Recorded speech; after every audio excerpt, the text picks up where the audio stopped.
荒郊野外的森林里，两个变态的男人对着一旁的汽车正在放水。其中的一个黄毛发现汽车里面一个妹子正在睡觉，看着妹子如此曼妙的身材，这两个家伙不免动起了坏心思。为了万无一失，大胡子准备去四处查看是否还有其他人。留在原地的黄毛正准备拉开车门时，凯西突然被传来的异响惊醒，他立刻出言警告不要乱来，但黄毛却毫不在乎地表示想和他探讨人类的起源。意识到危险的凯西立即按响喇叭，向正在爬山的父母求救。听到响声的父亲立即把儿子交给妻子，连忙赶了回去，而响声也同样惊动了大胡子，也急忙赶来过去。凯西看到回来的大胡子，以为来了救星，没想到走近一看，两人居然是一伙的。看着凯西慌张的神情，车外的黄毛异常兴奋，而大胡子直接拿出猎枪逼迫凯西赶紧下车。在武力的威胁下，凯西只能乖乖照做。从没经历过这种场面的他裤子已经湿透了。关键时刻，父亲赶了过来想制止他们，奈何双拳难敌四手，很快就被这两个家伙打晕在地。与此同时，凯西的母亲意识到危险后，将儿子放回帐篷，然后一路飞奔赶了过去。看到丈夫和女儿遇到危险后，一个泰山压顶扑了上去，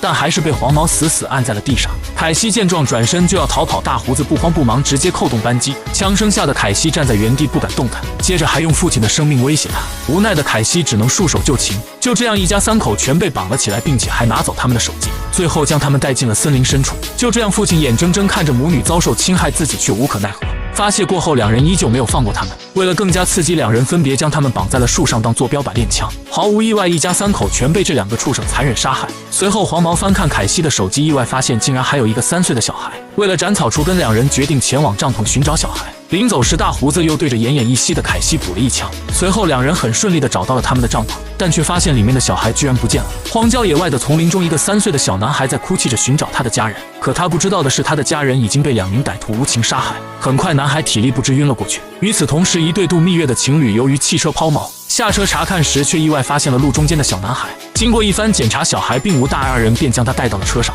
就在两人不知该如何安放小孩的时候，一辆小车开了过来，此人正是丧心病狂的黄毛。不知情的杰克立刻上前将捡到孩子的事情告诉了对方。黄毛一看正是他们要找的小男孩，便故意谎称自己是这里的猎人。森林经常会有野猪出现，有可能孩子的父母遭到袭击。一番商量过后，杰克决定和黄毛前去寻找，而丽莎则留下来照顾小孩。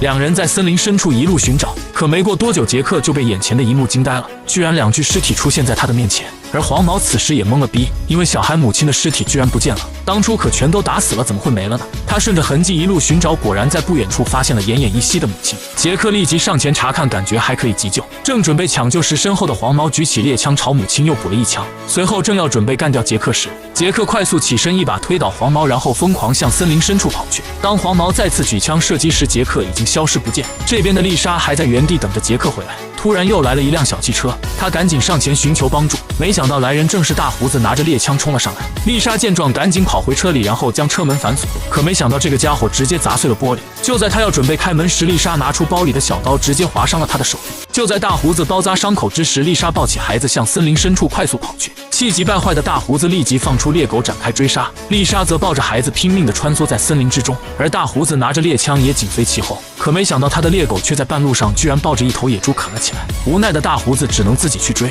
另一边的杰克正躲在一个土坡下观察情况，黄毛则小心翼翼地四处寻找。突然黄毛发现一个人影，抬手就是一枪，动作非常潇洒。兴奋的他立即上去查看，没想到自己居然打死了同伙大胡子。不得不说，遇到这样的猪队友，大胡子真的是死不瞑目。就在黄毛不断的忏悔之时，丽莎怀里的孩子却大哭起来，黄毛立马顺着声音追了过去。等丽莎把孩子哄好之后，黄毛已经悄无声息地来到了她的身后。惊慌失措的女人抱着孩子在森林中四处查看，而身后的黄毛拿着猎枪瞄准了她。这个家伙并没有开枪，而是抢过他手里的孩子，重重摔在了地上。而躲在远处的杰克看到这一切，并没有上前阻止。为了将杰克引了出来，黄毛将丽莎吊在了一棵树上，然后进行了一系列的不雅动作。但杰克并没有上当，而是来到大胡子身旁拿走了车钥匙，然后经过一番心理挣扎后，选择了前去报警。听见声音的黄毛立即将丽莎放了下来，然后拉着她一路来到自己的车旁，开上汽车便追了上去。半路上，丽莎趁机抢夺黄毛的方向盘，导致汽车撞上路边的大树，当场报废。这边的杰克也顺利来到了附近的警局，